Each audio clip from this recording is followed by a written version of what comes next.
Hi friends, my name is Emily. Welcome back to my channel. Today is a very casual Sunday morning video. You won't see this on Sunday, you'll see it on Wednesday. But for me, it is a very casual Sunday morning. I have a hot cup of tea here, and I am going to film another Shop My Shelves. Behind me are my unread books.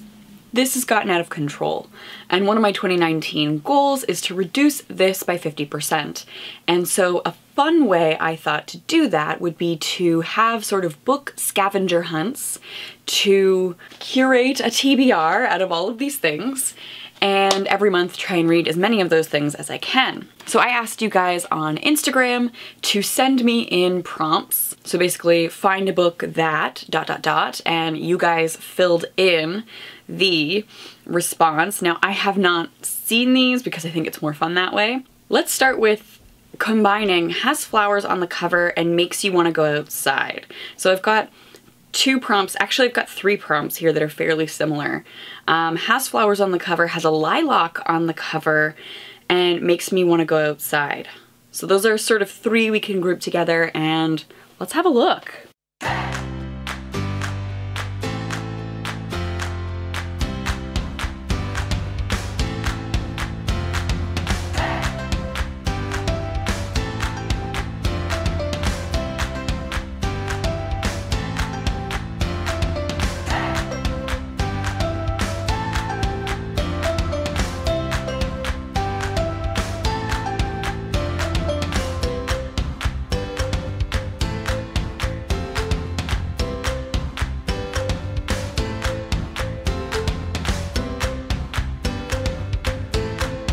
Okay, so I have a couple of options for has flowers on the cover, makes me want to go outside. I couldn't find specifically lilacs though.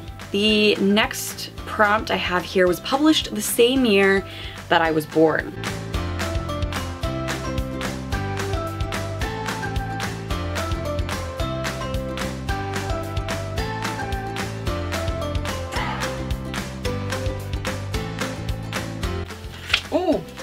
Okay, so I found one. So another prompt is a book that has two or more perspectives.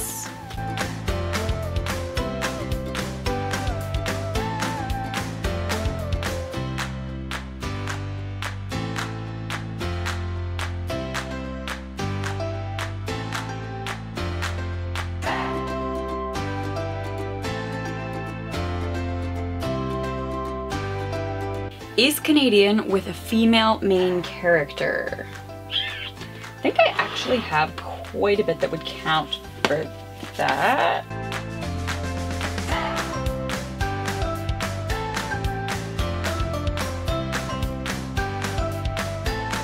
So the next prompt I have here is sparkle.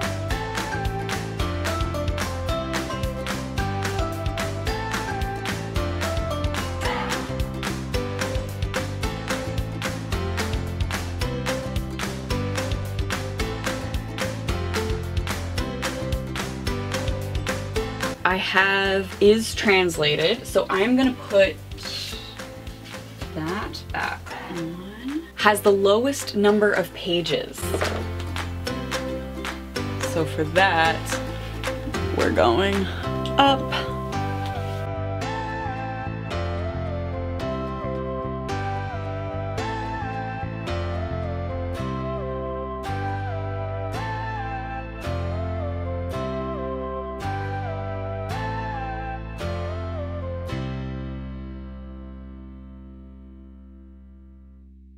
A cover I don't like. Oh, let me fix this.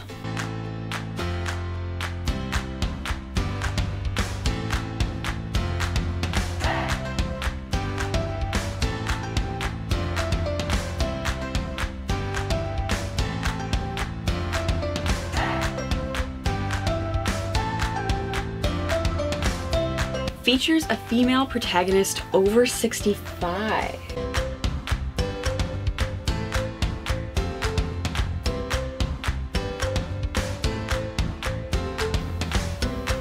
This might work. I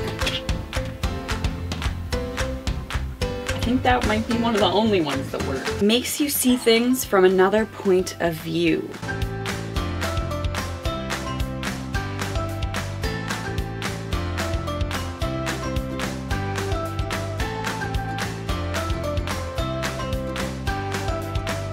So the next prompt here is pisses you off.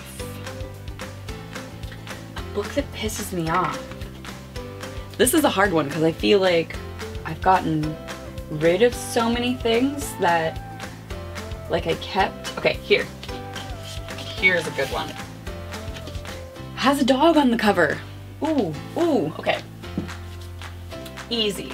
And those are all of the prompts. So let me just tidy up and then I will show you what I've selected. For a couple of these books, I have a couple of options and I'm sort of gonna decide right now what I want to put on the TBR because this is obviously an unmanageable stack. I combined 3 prompts, which were to find a book that makes you want to go outside, find a book that has flowers on the cover, and find a book that has lilacs on the cover. I couldn't find anything with lilacs, but I found 3 that really make me want to go outside.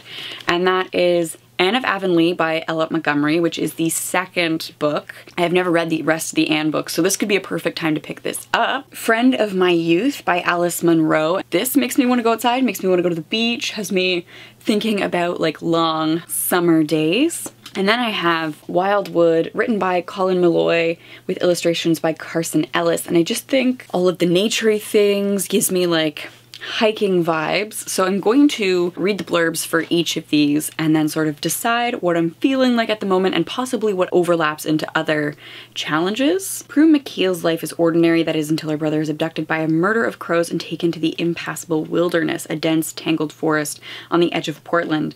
No one's ever gone in or at least returned to tell the tale of it. There they uncover a secret world amidst the violent upheaval, a world full of warring creatures, peaceable mysteries, and powerful figures with dark intentions. This doesn't really make me want to go outside.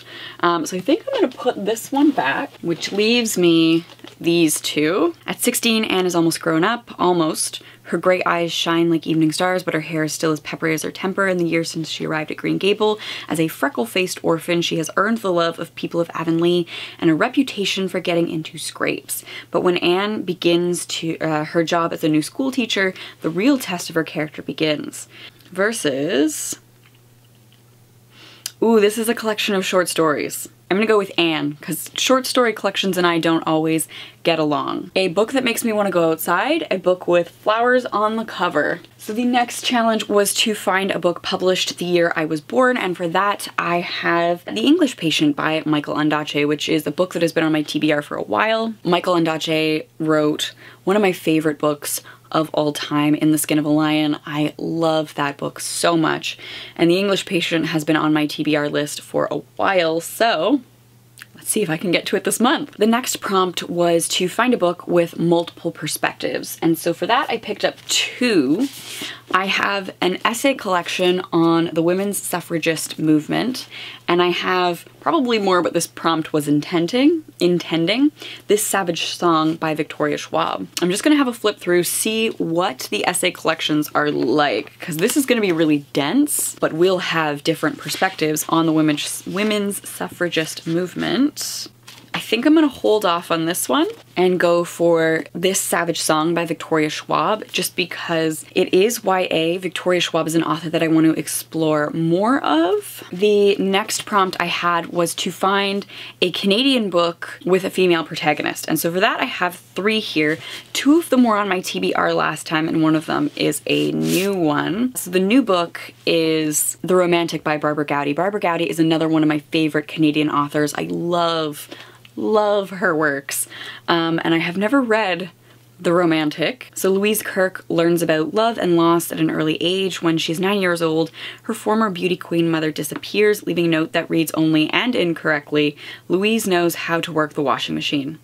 Not after that, the Richters and their adopted son Abel move in across the street. Louise's immediate devotion to the exotic, motherly Miss Richter is quickly transferred to her nature-loving, precociously intelligent son, and from his childhood friendship evolves a love that will blind Louise and Abel for the rest of their lives. Heartbreaking and profound, The Romantic is a story about love in all its exquisite variations. The other book I have here is The Break by Katherena Vermette. When Stella, a young Métis mother, looks out her window one evening and sees someone in trouble on the break, a barren field of isolated strip of land outside her house, she calls the police to alert them to a possible crime. In the series of shifting narratives, people who are connected to the violence, police, family, friends, tell their personal stories leading up to the fate of that fateful night. Leading up to that fateful, why can't I speak? Leading up to that faithful night. Leading up to that night. Lou, a social worker, ooh, okay, so this has multiple perspectives in it, which if I want to sort of combine, this is a good choice. And then the last one I have here is Company Town by Madeline Ashby. Last month I had it on the TBR for the challenge of Canadian SFF and I didn't get to it, but it also counts for Canadian with a female protagonist. So look at one of Go Young Hwa's clients sideways, expect to end up on the floor with a broken arm and a busted nose, if she's feeling merciful. As one of the few people without bioengineered genetic enhancements, Hwa is part of a dying breed of the city-sized oil rig New Arcadia. But she's in peak physical condition and combined with her speed and cunning can easily go toe-to-toe with some of the most augmented men in town. After all, she's the best bodyguard employed in the United Sex Workers of Canada. The Break fulfills more than one challenge, so I think I am going to put The Break on the TBR. So the next challenge was to find a book with sparkle.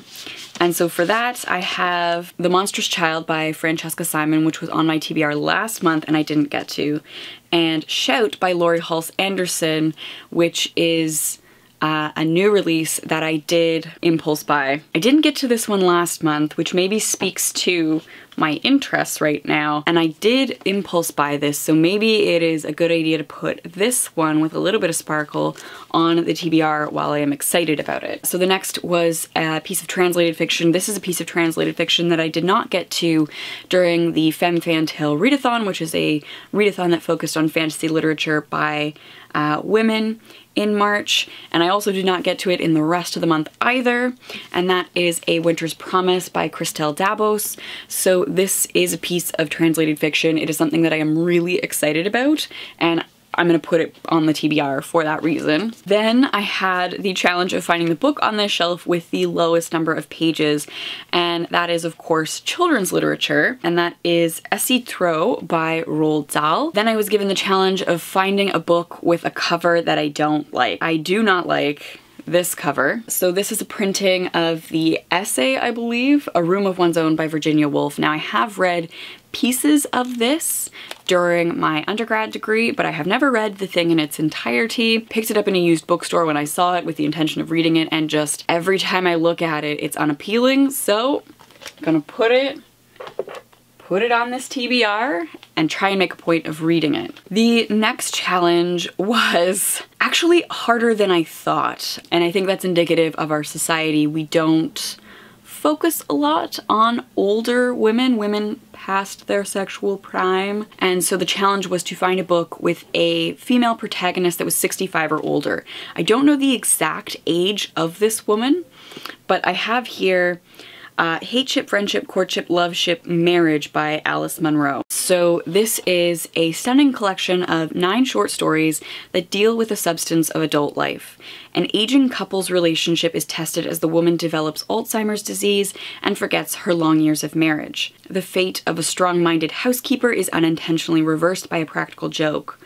And so those two women fit, but then we get a college student and a woman recollecting an afternoon of wild lovemaking, which is probably not a 65-year-old woman, but there's potentially a short story in here with a woman over 65 if she is dealing with Alzheimer's disease. So then I had the challenge of making me see something from a different perspective.